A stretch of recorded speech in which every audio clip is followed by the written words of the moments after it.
الحمدللہ رب العالمین والصلاة والسلام علی سید الانبیاء والمرسلین اما بعد فاعوذ باللہ من الشیطان الرجیم بسم اللہ الرحمن الرحیم۔ دوستو، آج جو ہے 8 ذو الحجہ ہے اور یہ عشرہ جو ہے بڑی برکتوں والا، رحمتوں والا اور عظمتوں والا ہے، اور اس میں سورہ کوثر کی کثرت سے تلاوت کریں، کیونکہ سورہ کوثر جو ہے ذرا سماعت فرمائیں کس طرح اللہ تبارک و تعالیٰ نے اس سورہ کے اندر برکتیں اور رحمتیں رکھی ہیں۔ بسم اللہ الرحمن الرحیم۔ انا اعطیناک الکوثر فصل لربک وانحر ان شانئک هو الابتر۔ یہ ایسی سورہ ہے کہ جس سورہ میں اللہ تبارک و تعالیٰ نے اپنے پیارے نبی صلی اللہ علیہ وسلم سے فرمایا،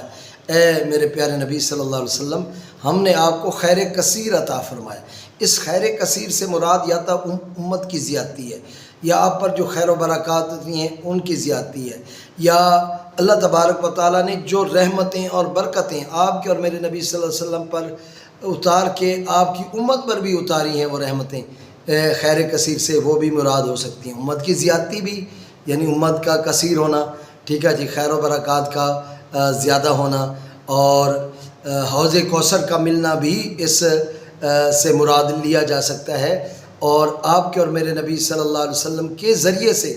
جو امت پر رحمت اور کثرت اللہ تبارک و تعالیٰ نازل کر رہا ہے وہ بھی اس میں شامل ہے۔ اور اس سورہ کو جو ہے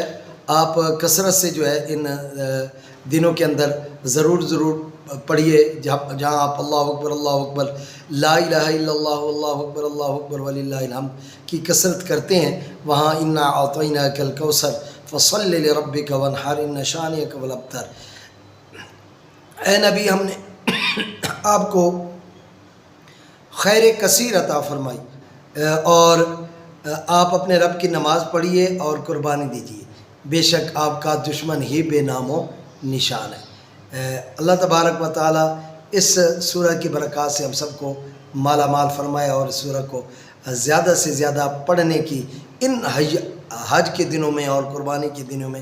زیادہ سے زیادہ پڑھنے کی توفیق عطا فرمائے، آمین بحرمت سید الامین۔ اگر یہ بات آپ کو اچھی لگے تو اچھا سا کمنٹ بھی کیجیے گا، اور اپنے دوست احباب میں شیئر کیجیے، کیونکہ نیکیوں کو پھیلانا بھی صدقہ جاریہ ہے، اور آپ کے اور میرے نبی صلی اللہ علیہ وسلم پر جو قرآن اترا ہے وہ بھی کہہ رہا ہے وَتَعَاوَنُوا عَلَى الْبِرِّ وَالتَّقْوَى وَلَا تَعَاوَنُوا عَلَى الْإِثْمِ وَالْعُدْوَانِ، کہ نیکی اور اچھائی کے کاموں میں ایک دوسرے کی مدد کرو، اور برائی اور گناہ کے کاموں میں ایک دوسرے کی مدد نہ کرو۔ اب دیکھتے ہیں آپ میں سے کون ہیں جو نیکی کو پروان چڑھاتے ہیں اور نیکی کو جو ہے پروموٹ کرتے ہیں، اپنے اور اپنے پیارے پیارے دوستوں کو، احباب کو نیکیوں کی دعوت دیجیے، اور اس عشرہ ذو الحجہ کے اندر زیادہ سے زیادہ سورہ کوثر کی تلاوت کیجیے۔ اللہ تبارک و تعالیٰ ہمیں سورہ کوثر کی تلاوت کی برکتوں سے مالا مال فرمائے۔